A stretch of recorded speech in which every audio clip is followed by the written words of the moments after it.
భగవద్బంధులారా, పరమాత్మ యొక్క ప్రత్యక్ష స్వరూపమైన సూర్య భగవానుడి వైభవాన్ని ప్రకాశింపజేసే సూర్యోపనిషత్తులోని విషయాన్ని తెలుసుకునే ప్రయత్నంలో ఉన్నాము.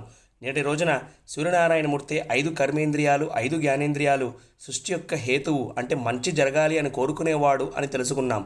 ఆ తర్వాత సూర్యోపనిషత్తు ఇలా చెబుతుంది: సవితా పశ్చాత్తాత్, సవితా పురస్తాత్, సవితోత్తరాత్తాత్, సవితా ధరాత్తాత్, సవితాన్న సువతు సర్వతాతి గుం సవితాన్నో రాసతాం దీర్ఘమాయుః. సవితుడు అంటే సూర్యుడే వెనక ముందు పైన కింద అన్ని వైపులా ఉంటూ జీవాన్ని ఇచ్చేవాడు. ఆ సూర్యుడే అంతటా పూర్ణత్వాన్ని ప్రసాదించుగాక, మాకు సూర్యనారాయణమూర్తే దీర్ఘ ఆయువును ప్రసాదించుగాక అని అర్థం.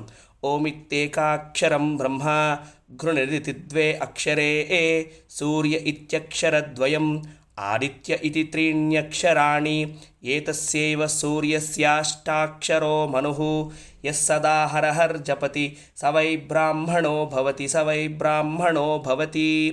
ఓం అనేటువంటిది ఏకాక్షర బ్రహ్మము, ఘృణి అనేటువంటిది 2 అక్షరాలు, సూర్య అనేది 2 అక్షరాలు, ఆదిత్య ఇతి 3 ఆదిత్య అనేటువంటిది 3 అక్షరాలు. వెరసి చూస్తే 8 అక్షరాల సూర్య అష్టాక్షరీ మంత్రం అవుతుంది. ఇలాగే నారాయణ అష్టాక్షరీయంలో కూడా 8 అక్షరాలు ఉంటాయి. సూర్యోపనిషత్తులో చెప్పే ప్రతి తత్వము కూడా పరమాత్మకే వర్తిస్తుంది. నమో నమస్తే అఖిల కారణాయ నిష్కారణాయ అద్భుతకారణాయ సర్వాగమాంనాయ మహార్ణవాయ నమో అపవర్గాయ పరాయణాయ.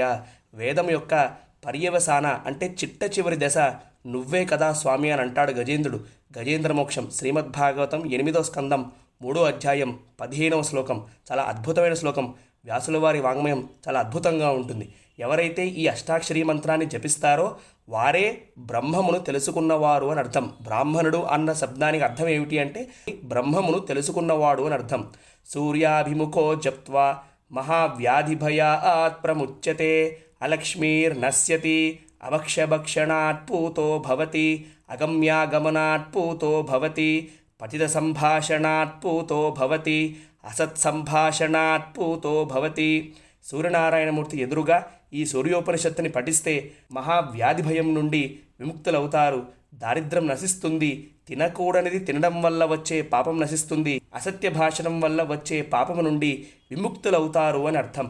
ఈ సూర్యోపనిషత్తులోని మరికొంత భాగాన్ని రేపటి రోజున తెలుసుకోవడానికి ప్రయత్నం చేద్దాం. అంతవరకు హరే కృష్ణ, జయ శ్రీమన్నారాయణ.